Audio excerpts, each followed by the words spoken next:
ఆయన కమ్యూనిస్ట్ చనిపోయేదాకా ఆయన కమ్యూనిస్టే. ఆశ్చర్యం ఏంటంటే ఆశ్చర్యపడతాం మేము. మా తమ్ముడు అంటే మా చిన్న తమ్ముడు పుట్టినప్పుడు, లేదా నాకు మొదటిసారి నా బిడ్డ పుట్టినప్పుడు, నా కొడుకు పుట్టినప్పుడు మా నాన్న ఏం చేసేవాడంటే ఈ ఉయ్యాల మీద ఈ రామచిలుక బొమ్మలు వేసి గిర్రం తిరుగుతూ ఉంటుంది. పిల్లవాళ్ళు ఏడిస్తే ఊరుకోవాలి పెట్టాలని.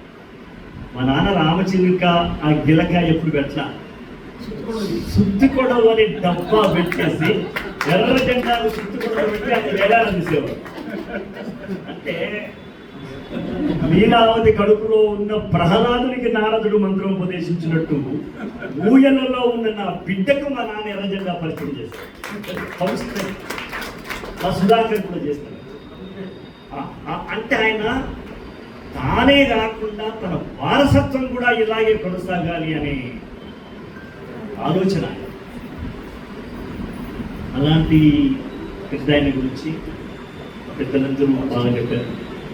ముందు సభా పరిచయం అప్పుడు కానీ తర్వాత బాలాచారి గారు. చిన్నప్పటి నుంచి నాకు పాట అనేది నా మీద ప్రభావం నాన్నదే, దాంట్లో డౌటే లేదు. నాన్న పాటలు రాసేవాడు, అమ్మ పాటలు పాడేది. నాన్నకు అమ్మ తొలి విమర్శకు రావు. మీరు బాగా సంతోషపడాల్సిన విషయం ఇది, ముఖ్యంగా సోదరి మనం. మా నాన్న పల్లెటూరు పిల్లగా రాసిన కథ తెలియదే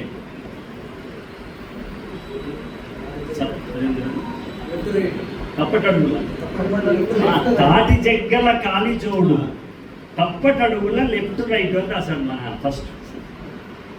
మొట్టమొదలు నాన్నకే వినిపించేవాడు, నాన్న అమ్మకే వినిపించేవాడు ఏ పాట రాస్తాడు. అప్పుడు మా అమ్మ మొత్తం పాటని సూపర్ అయ్యా, అద్భుతంగా రాశారండి అని అన్నారు. ఏంటి కానీ అంటే ఈ లెఫ్ట్ రైట్ ఎందుకు, మధ్యలో తెలుగు పదం దొరకలేదా నీకు, ఇంగ్లీష్ పదం ఎందుకు, అంత ప్రజల భాష కదా, ఈ లెఫ్ట్ రైట్ మనసులో పట్టలేదు నాకు. వెంటనే నాకు చెప్పేది అనకుండా తప్పటి అడుగుల నడక తీరు అంటాను. జబర్దస్త్ ఉన్నది కదా, ఇదే పెట్టు. ఇంట్లో నాన్న పాటించే విధానం, తర్వాత నాన్న వినిపించేది ఎవరికంటే ఆ ఊళ్ళో పనిపాటలు చేసుకునేటువంటి ఆడవాళ్ళను, కలుపు తీసే వాళ్ళను, మూటగొట్టే వాళ్ళను కూర్చోబెట్టి మొదలు వాళ్ళు విమర్శకులు ఆయన, అమ్మ తర్వాత రెండవ విమర్శకులు ఆయన. వాళ్ళ ముందు పాటలు పాడి బ్రహ్మాండంగా దీనికి తిరగలేదు పో అంటేనే అది పబ్లిక్లో పాట. అది నాన్న పాటించినటువంటి శుద్ధి. ఇవన్నీ మాకు తెలియకుండానే మా ముందే ఇలా జరగడం. ఆయన పాటలు, ఆయన చేయని కళా ప్రక్రియ లేదు. గద్దరాలు వచ్చిన తర్వాత మనకు గోచి గుండడి కనపడింది. కానీ అంతకు పూర్వం ఆ కాస్ట్యూమ్స్ కనుక్కొని ఎట్లయితే ప్రజలు ఓన్ చేసుకుంటారు అని కనుక్కొని ఆ గుడ్డని, గొంగడి, కాళ్ళ గజ్జని, గోచి పెట్టి మొట్టమొదటిసారిగా తెలంగాణలో జానపద కళలను రాజకీయమైనటువంటి తిరుగుబాటుకు సంబంధించిన నైజాం రాజు పరిపాలన విముక్తి కోసమని ఆ కళా ప్రక్రియను తీసుకుని దాంట్లో ఈ సబ్జెక్టు పెట్టి ప్రయోగం చేసింది మొట్టమొదటి. అది ఉద్యమ రూపంలో తీసుకెళ్ళిన వాడు గద్దర. ఉద్యమ రూపంలో తీసుకొచ్చి ఆకాశంలో ఎక్కువ తీసుకుపోయింది గద్దర. పెట్టాలి. అలా వాళ్ళు విత్తనాలు వేసినారు. నాన్న కళ తిరునగర్ రామాంజనేయులు గారు, సై సై గోపాలారెడ్డి రెడ్డి నీవు నిలిచావు ప్రాణాలొట్టి,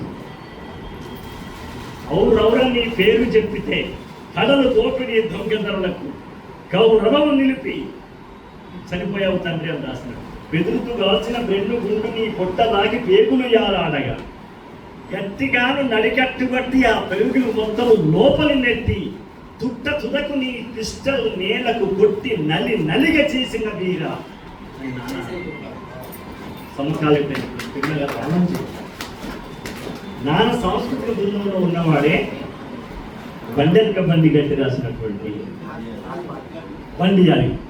నాన్న సంస్కృతం. నాన్న చాలా మంది ఆ పాట అన్నంత రాసిన అనుకుంటారు. మా నాన్నే మొదటిసారి చెప్పినాడు, నేను రాయలేదు ఇది, నా దళంలో ఉన్నటువంటి తమ్ముడు బండి యాదగిరి రాశాడు, ఇది నువ్వు చెప్పాలందరికీ.